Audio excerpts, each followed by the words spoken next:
Today we're going to talk about doors and how you have to go through a door or to get to a door to learn how to make a door and everything exciting about doors.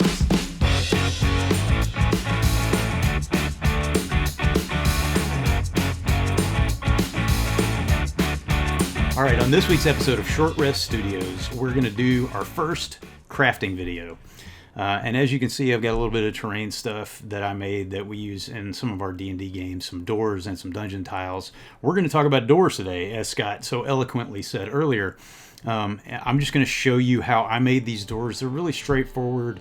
I kind of took some inspiration from Black Magic Craft and some other YouTube channels that do this kind of stuff, and then just kind of made it. I feel like I made it a little bit my own, but the reason that I'm doing this today is because it's super easy and they came out looking really cool. And so I thought that you guys might like to learn how to make them. So let's take a look at how I made these type of dungeon doors.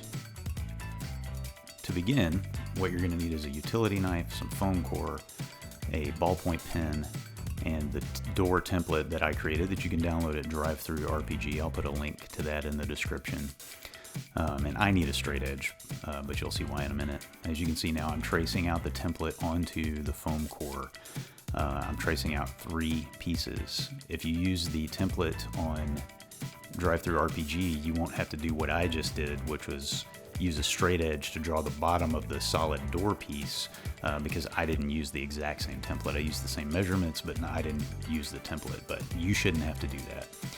So now I've just cut out a separate piece of the foam core so that it's easier to handle, and now I'm cutting out my 3 pieces. Now, if you use the template, what you're gonna do is you actually have 2 template pieces, and one of those is for the solid door piece, and the other the other one is for the door frames, and you're just gonna make 2 copies of the door frame. You're gonna make 1 of the door, because in a minute we're gonna make a foam sandwich, ladies and gentlemen.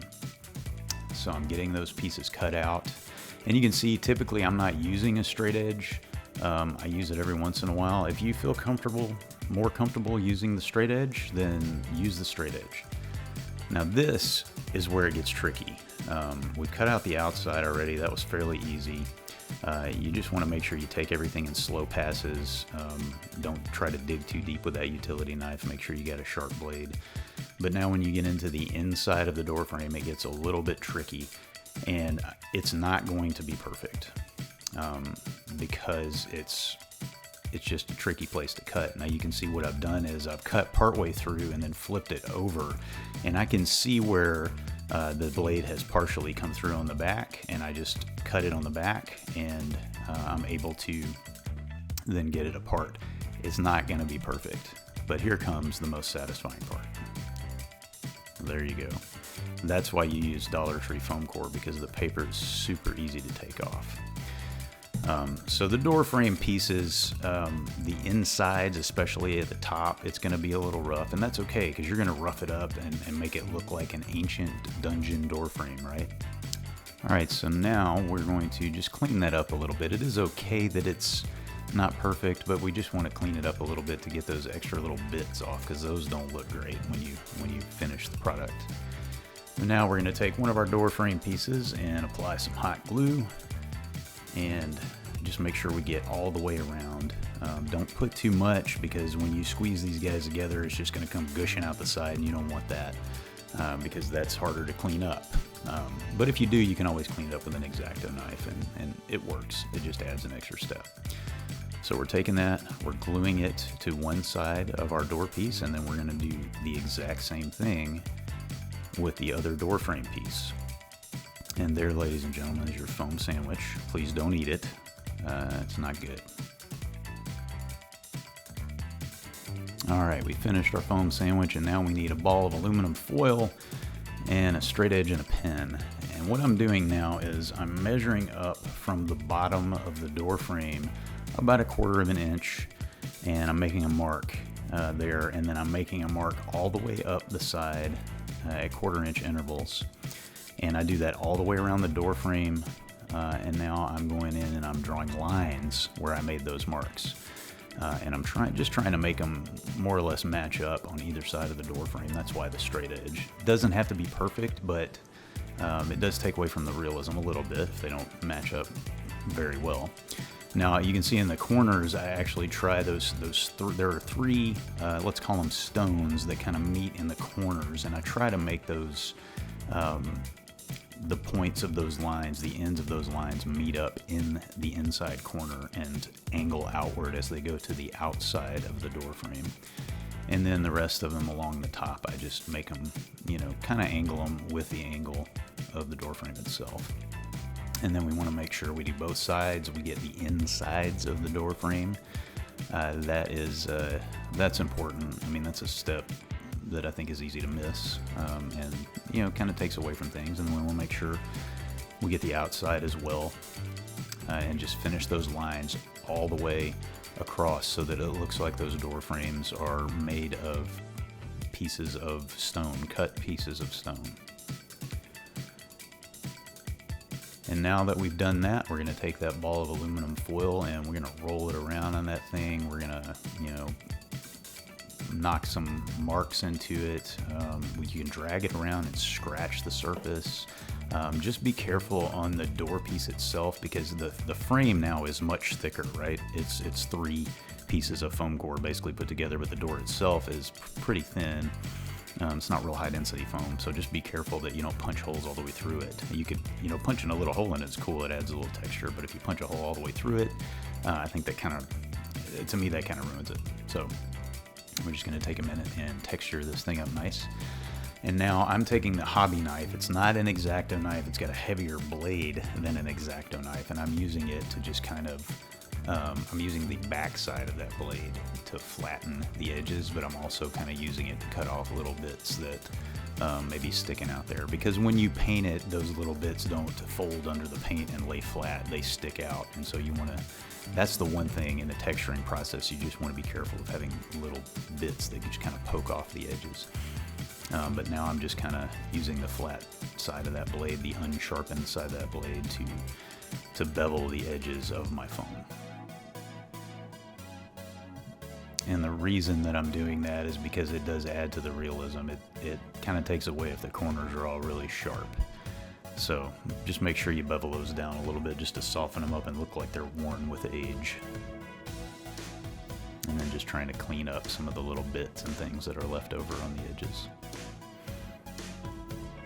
And now this is a part that's a little bit experimental for me. I have a popsicle stick here, also known as a craft stick. And what I'm going to do is I'm going to clamp it using this piece of wood and saw it. So you notice my hobby knife's over there, and I've got actually a saw blade on it. You can purchase these little saw blades. I'll put a link to those in the description or something similar. I purchased mine at Hobby Lobby, and then I just use it to saw the round ends off of the cocktail stick, because we don't want those round ends. We want more or less flat ends. And keep in mind, these don't have to be perfect. Once you put this thing on and paint it, any imperfections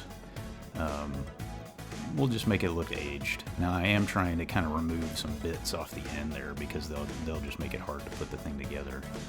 But that's all I'm doing right here. And now I'm going to place the cocktail stick on the door and mark it so that I know where I need to cut it, basically, to make it fit all the way across. Because what I'm doing with these is making iron bands that go across the face of the door, and they kind of serve as the hinge and all of that. So, and I'm cutting that, and then I'm going to do the same thing again, and I'm going to have two sections of this cocktail stick that I can make bars out of. And now I'm taking a straight edge, and what I'm doing here is I'm going to basically divide the cocktail stick lengthwise into thirds, and I'm not going to use the center third because I want the finished edge to be usually the top of my iron band, because it's harder, because they're so small, it's a lot harder to see the underside of that iron band. If it's a little messed up, which you can see that one, the edge of that was a little messed up, but now I've flipped around the cocktail stick and I'm cutting off the other side so that I've got two pieces with finished edges. And now I've got a sanding file. You can use sandpaper for this, but I happen to have these little hobby sanding files, and I'm just using that to kind of sand off the rough edge where I cut it a bit. You're not going to get it perfect, and you don't have to, like I said. That's the beauty of some of this stuff, is that if it's not perfect, it just adds to it really adds to the realism. So now I've got 4 pieces that I'm going to use, because remember, I cut them into thirds, but I'm not using the center piece. It's going to be 2 bands on either side of the door. So now I'm taking some white glue, and I'm cleaning up a little bit of extra right there, but I'm taking some white glue and putting it on. I pick a side, right? I pick a side that I want to be the front, the outward facing side of that band, and I put glue on the other side. And I'm going to put it on the door, and I'm going to line it up with with the topmost stone in the door frame, and just kind of make sure that it looks level. It doesn't have to be perfect. Put the glue on there with my finger, or put the glue on there, brush it around with my finger. Fingers are great tools. And that way there's not a lot of excess that's going to come oozing out the sides when you press that down. So I just do the same on both sides of the door. And now I have some Milliput. It's an epoxy putty. If you have green stuff or something like that, any number of things, if you have like air dry clay, that will probably work too. But basically with Milliput, it's an epoxy putty. It's 2 parts. You take a little bit of each. You mix it together until it's all one color, and you can get it wet. And in fact, getting your fingers wet actually helps working it. And so what I've done now is, I apologize for the camera angle here, but I'm just kind of smoothing some of it out to about the thickness that I want. Not too thin, not too thick. And I'm actually cutting it cookie cutter style it's a number 12 piping tip, because my wife happens to be a baker. And she has a lot of piping tips for cake decorating. But if you can find something, that's about a 1/4 inch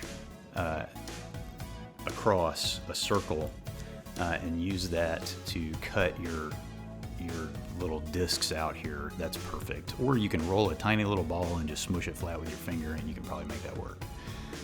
Now I've just used my knife really just to lift the putty off of my work surface. You can see that it peeled away really nicely, and now I'm putting those about where a doorknob would be on each side of the door. So now it's the next day, because this putty takes about 24 hours to cure. And you can see I tapped on it, it's nice and hard, so those are ready to go. Now what we're going to do is make the base. And so I have here a piece of medium weight chipboard and a ballpoint pen. I've got my hot glue gun heating up, because this is going to take about 5 seconds to do. And we're just going to kind of line that up about a 1/2 inch from the edge, from the edges, just to make sure that we have enough room to cut out a nice pattern. And we're just going to draw kind of an organic looking shape around the outside of that door that the door will fit on, and it will make a nice base to help it stand up, and we can do some fun stuff and add a little bit of texture to that. So I've drawn that out. I'm cutting it out with a pair of scissors, because this stuff's pretty thick and it's actually a huge pain to cut it with a utility knife. Alright, put a fresh blade on your X-Acto knife, and we're going to bevel the edges by holding the knife at a 45-degree angle or less to the edge of the base, and we're going to start at the tip of the blade and move out as we slice down along the edge. And just be really careful. You don't want to cut yourself. That can be a serious cut with an X-Acto knife. And so now we've got our edges beveled, and we're going to take some hot glue and apply it to the bottom of our door so we can glue it to the base. And now we're going to get crazy, y'all. We're going to take some Woodland Scenics medium ballast, which is basically little rocks that used to be ballast for model railroads. We have some small stones, also Woodland Scenics. I believe the bag that came in is gone a long time. And I've got some place sand that I bought at Home Depot that is not herbs de Provence, that I put in a little spice shaker so I can shake it on the surface. And we got some white glue. And we're going to take our white glue and we're going to put it all over that base. And this is one reason why you got to make sure you use medium weight chipboard and not the thin stuff, because it'll warp with all this glue. So now we've done that. I've got a bowl that I'm placing the door into, because I'm gonna sprinkle some sand on it, and I don't want that to get everywhere. So I'm just sprinkling a little bit of sand. The nice thing about the play sand is it comes out in different sized chunks. I mean, it's not just little grains. It comes out in clumps and smaller pieces, and I just kind of sprinkle that all over. I'm not trying to cover the whole surface, but I want to get a good bit on there for texture. And now I've got some of that medium ballast, which, like I said, looks like tiny little rocks.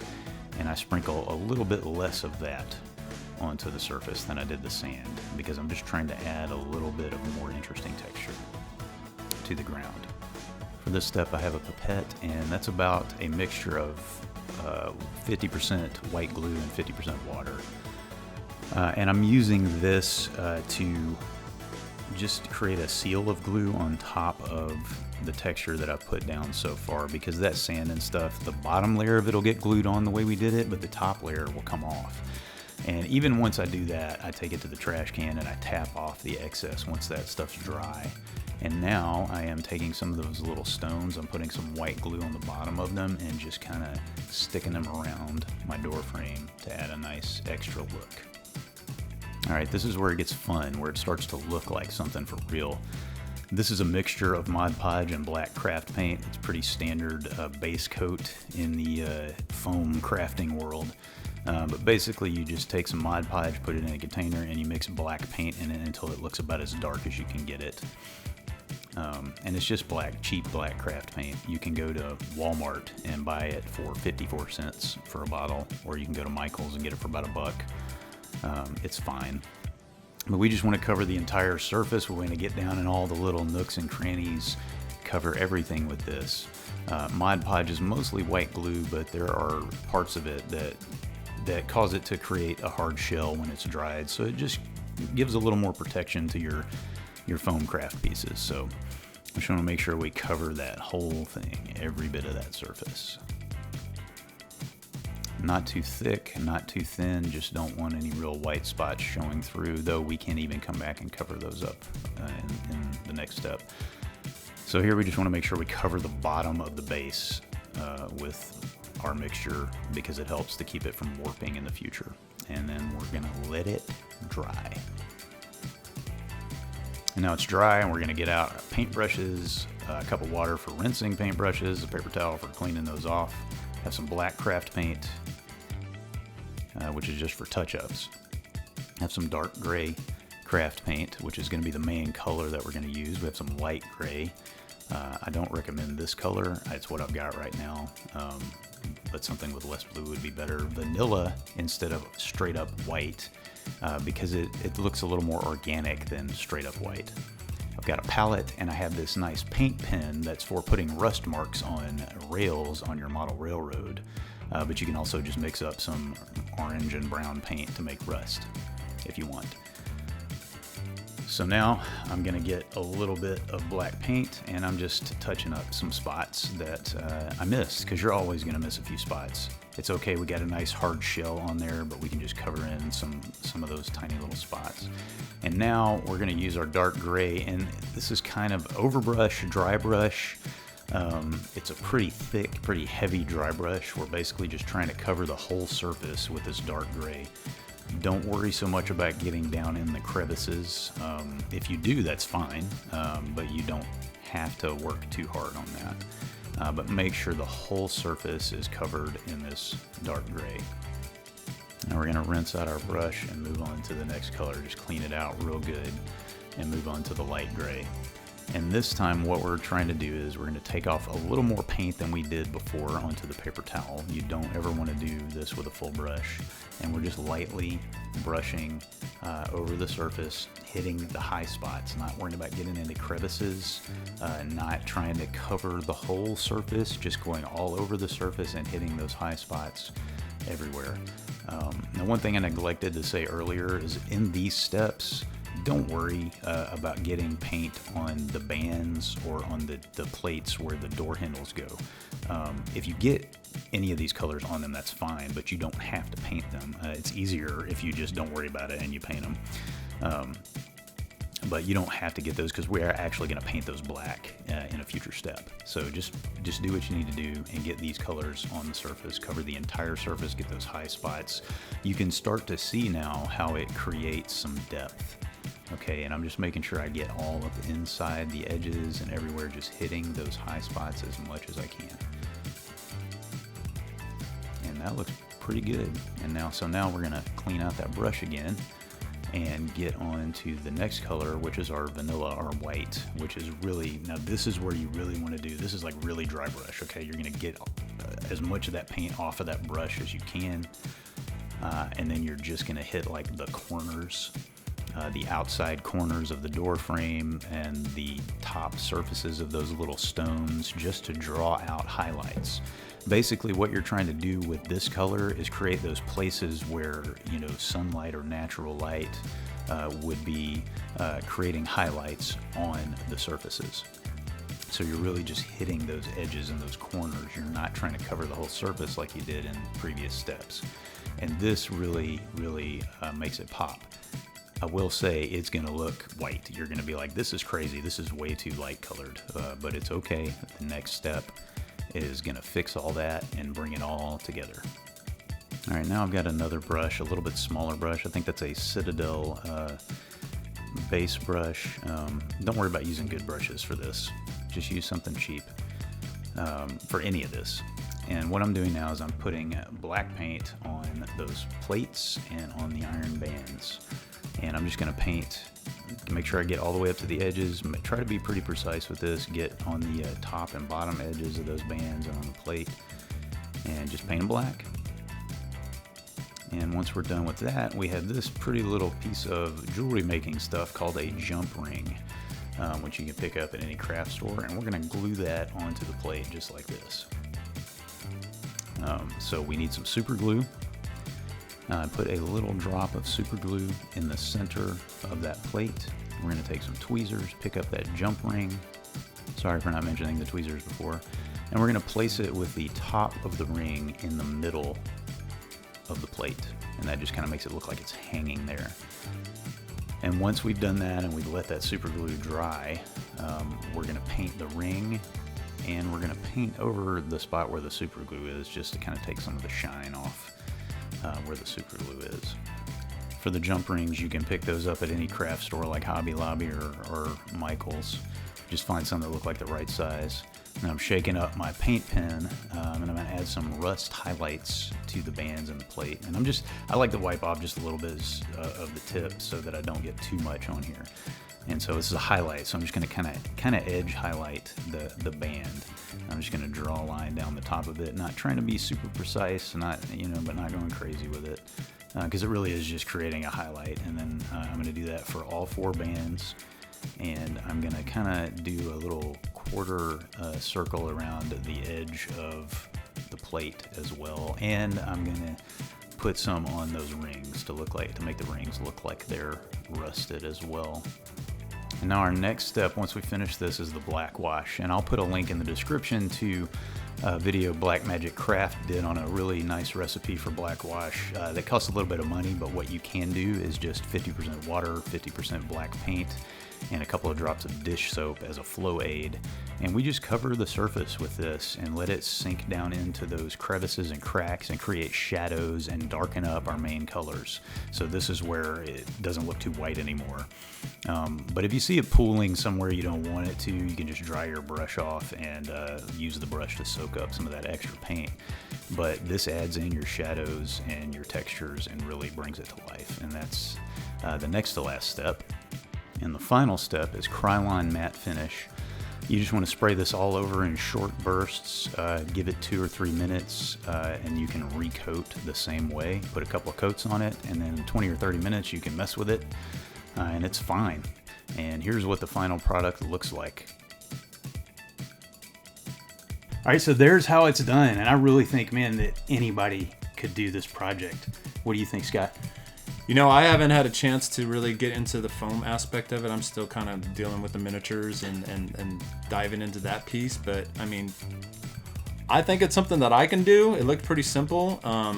And as a player, I think these just bring just a completely different level of realism. So, I mean, Judd's our DM when we do play. And in certain encounters, right, he has stuff kind of in the fog, so to speak. And then all of a sudden he'll lift that veil when we enter a room. And then to have this kind of encounter, it just really kind of heightens the whole game for me. So I like the look of it, the realism of it, so the whole foam thing, it's just pretty cool. So I appreciate you sharing that process, and one day hopefully I can get to kind of replicate it, and maybe we can do a whole series on how I glued my fingers together and made a window. It wouldn't be the first time. Right. I will say this. I mean, it is really cool just to see the looks on your players' faces. I mean, even grown people, man, they get our group got really excited the first time I pulled some of this stuff out, and I'm still pretty new at these things, and I was a complete novice the first time I pulled out the dungeon tiles, and they're like, what? Yeah, it was pretty cool. But that alone is worth the time that it takes to make them. So, and they're not hard to make, but it does take some time. So if you like this kind of thing, if you want some more of this, let us know in the comments, and like this video and subscribe to our channel. And if there are other things that you want to talk about in the world of tabletop gaming, from crafting to 3D printing to painting minis, playing games, if there's particular games you want us to discuss, man, we would love to hear about that. So just put that in the comments below. And if you are too lazy or afraid to try to make these kind of doors, I actually have a shop on Etsy, and I'll put a link to that in the description. Yeah, and then I just give them right back to him, and then he brings them out in our game. It's weird. I make money on my own stuff. That's right. Using my own stuff. Okay. Yeah, please like and subscribe, and join us next week on Short Rest Studios.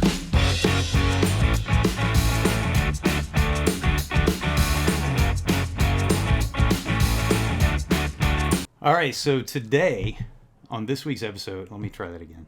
I'm going to say today on this week's episode. That's pretty dumb. So Tomorrow on this week's episode.